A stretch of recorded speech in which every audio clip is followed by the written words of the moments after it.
Hey everybody, it's me, Justine, back with another, the part 2 to my art covers and details. So let's get right into it. Starting off with the Switch's covers. So here is Let's Go Pikachu. Yeah, this resolution is as best as it's gonna get. For some weird reason, my iPad's not, being as cooperative as the iPhone is. But anyways, it was going well until space ran out on my phone. But anyhow, so here's a Let's Go Pikachu cover up close. This is inspired by the original cover art. So yeah. And there's the spine. On the back here, Jesse and James were featured in the game, so I figured I would put that on the cover. And not only that, I did trace Jesse and James here, and the rest of it was free-handed.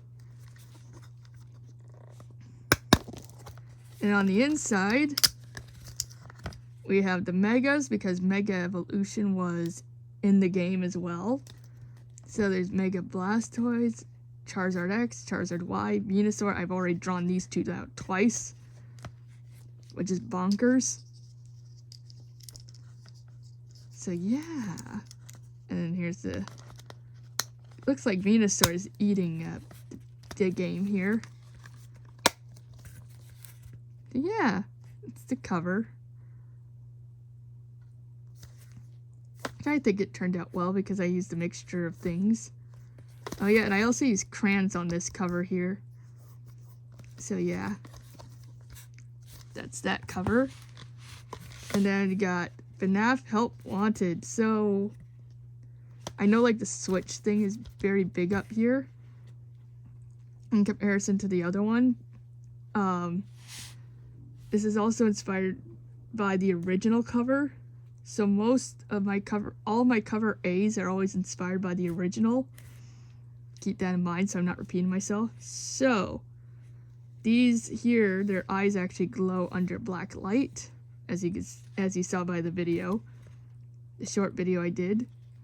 Yeah. And then there's Glitch Trap and Plush Baby. So there's like a little story with these two. So basically, Plush Baby was annoying Glitch Trap to the point where Glitch Trap decided he wanted to decapitate every single Plush Baby. Now that's why there's like polyfill and all that around there. It leeways into the interior cover, which I'm hoping to get to once I solve this thick spine problem. That'll be resolved on a later date, but basically then Glitch Trap sewed their heads back on and put the masks of the other animatronics on the plush babies, and their eyes turn red, and there comes the Plushkins. And then the Dreadbear kills them all for annoying him, because Dreadbear had enough.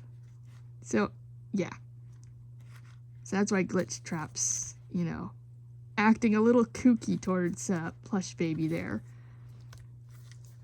So yeah, and this was all done freehanded. This is my first time drawing these animatronics, so. And I also used the new Sharpie Fine Point creative markers, and they turned out really well. They helped tremendously in this cover, so yeah, really good stuff. So then we got my Pokemon covers here, which are all interconnected. So as you can see with these covers, okay, I don't think you can see that clearly, but anyways, so with these covers here, I de-sprited the sprite on this. It's really hard to show it. Let me see if I can like, ooh, I can't zoom out. Oh, I can zoom in, but I can't zoom out. Yikes. Okay, so we're kind of shit out of luck here. Anyways, so I had to de-sprite the sprite. This is like my third time drawing Ho-Oh and second time drawing Lugia. second time drawing Suicune. That's why these color palettes are so bland-ish and so chunky and blocky, because they're the sprites unsprited. Anyhow, so the reason why I have all three of them here is because these are cover B. And cover B could take on anything, so I have Crystal with her Feraligatr, Metagenium, and Typhlosion. I know I cut Typhlosion off. Apparently I did Feraligatr wrong, which I don't understand how I did that. But I did trace Crystal just to make sure she's, you know, perfect. Anyways, so there's that one. Got there.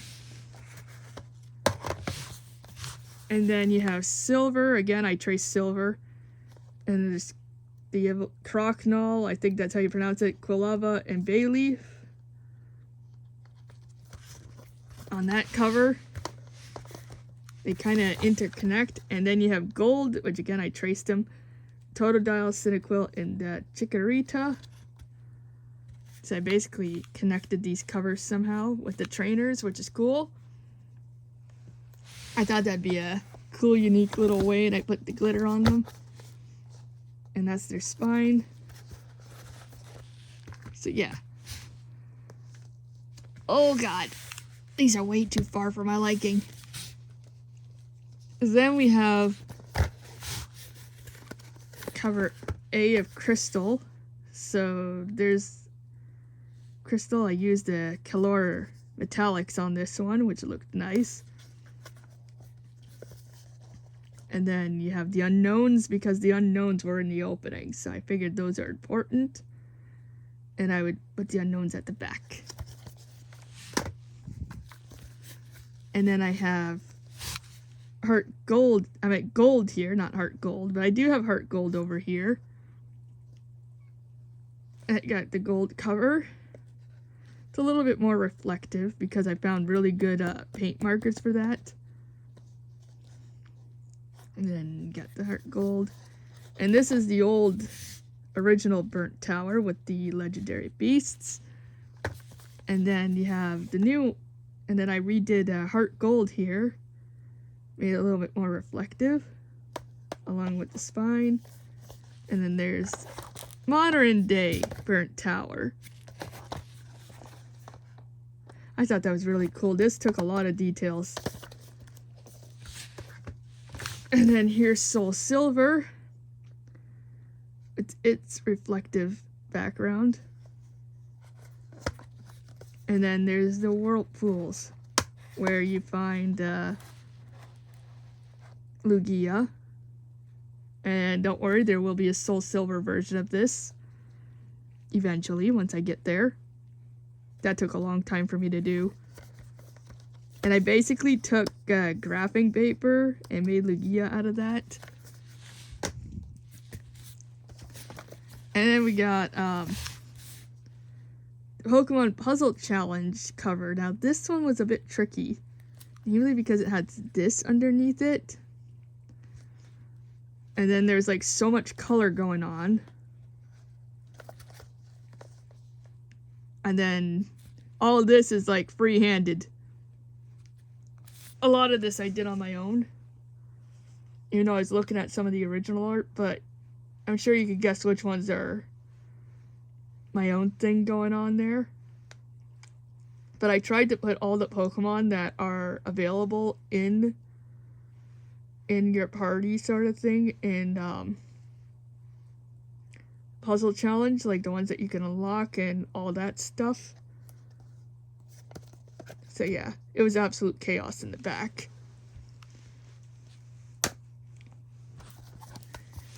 You got more Game Boy games. So yes, I did trace the Mario because I wanted it perfect. And I drew up the rest of it.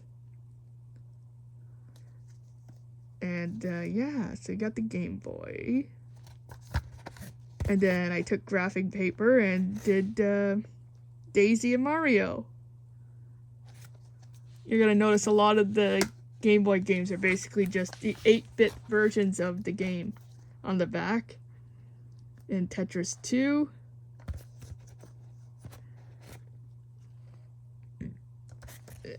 yeah, a lot of paint markers were used on this one.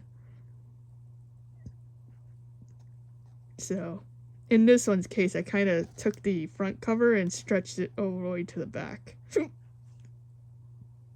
And now I got hiccups.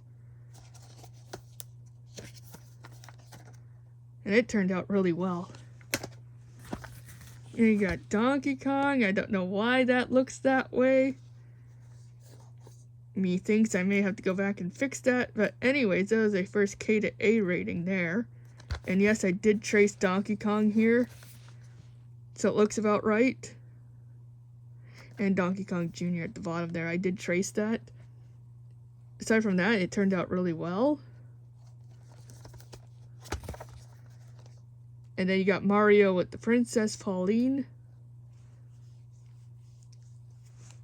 So yeah, did it out of graphic paper. Then you got Dr. Mario. Yes, I actually traced Mario there and these guys, so they'd end up perfect. And everything else was hand-drawn. And then I actually used the white marker over top to give them the highlights. And then everything else, like shading and that, is also hand done as well. Dr. Mario. And the little viruses in that, in their little digital form there, their pixelated form. And this is where it gets interesting. So, we have Mario Bros. Deluxe, and since I have 2 copies, yes, I traced Mario and Luigi. We have 2 copies of this game, so yeah, this makes it harder. Anyways, so I decided to go all out with this, and I basically just kept it simple. I kept it stupid simple because I kept butchering everything, so I said fuck it, because I butchered him. I was like, fuck it, I'm just gonna leave it. So yeah, I kept it stupid simple with the rainbows and whatnots, because I thought the rainbow turned out really cool over here, so I wanted to transfer it over to the back. It's just green doesn't get along well with yellow. So yeah, I think it turned out okay for what it is. It's not perfect, but I had enough details going on in some other covers. So sometimes I like to keep the covers, especially the back covers, simple. So yeah, this one turned out well. And then I did this cover as the NES cover, and since it was on white paper, I was able to do a little bit more to it. So yeah, this is like the original NES cover because this is the NES game technically. And then kept it simple by having Bowser and Mario on there. I basically free-handed that. Just an FYI. Except for the logo, because I had to trace the logos because the logos were weird on those ones. And I didn't want to fuck them up on my covers. And you got Tetris, which yeah. This one took a lot of work. And then Tetris. And then their pixel form, all made from graphic paper. So yeah, the Tetris thing took lots and lots of work. Those covers were not easy.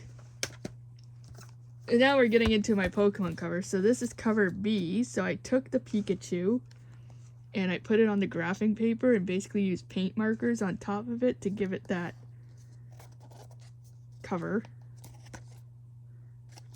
And then I did Raichu on the back. And it turned out really well. It was just basically simple.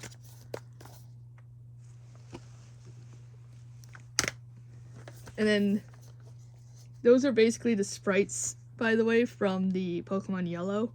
This is the Pokemon Blue sprites. That's why Blastoise looks so angry here. So, yeah. basically the Pokemon Blue sprites that I did the same way on the other case. And then I put Squirtle sprite on the back. Or the cover B. Those turned out really well. And then this I freehanded. This is basically Blastoise's current sprite. Because I tried to go with the most current sprite that I could find for cover C. Because we have 3 copies here of Pokemon Blue. So, this is the most current one. That's why he also looks pissed off in this one. And then this is the most current Squirtle. I thought they all looked good.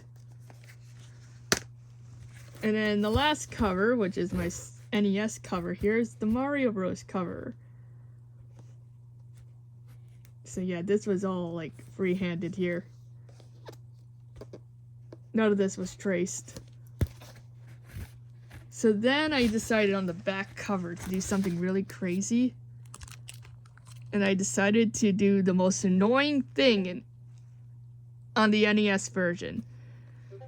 So basically, when you beat a castle 7 times, Toad basically says, "Thank you, Mario, but our princess is in another castle." And this repeats 7 times.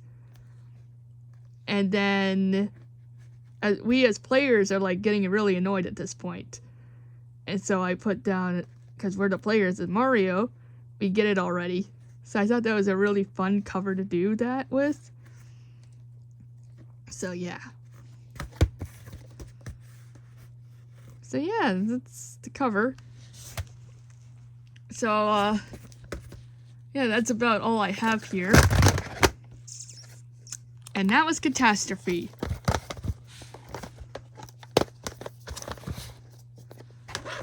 This is basically all I have for covers right now, so I still have like the NES covers, more NES covers to get done. And I'm gonna get the ones that I know which games I'm getting done too. The ones that are gonna go into the remaining cases. Ugh. So, yeah.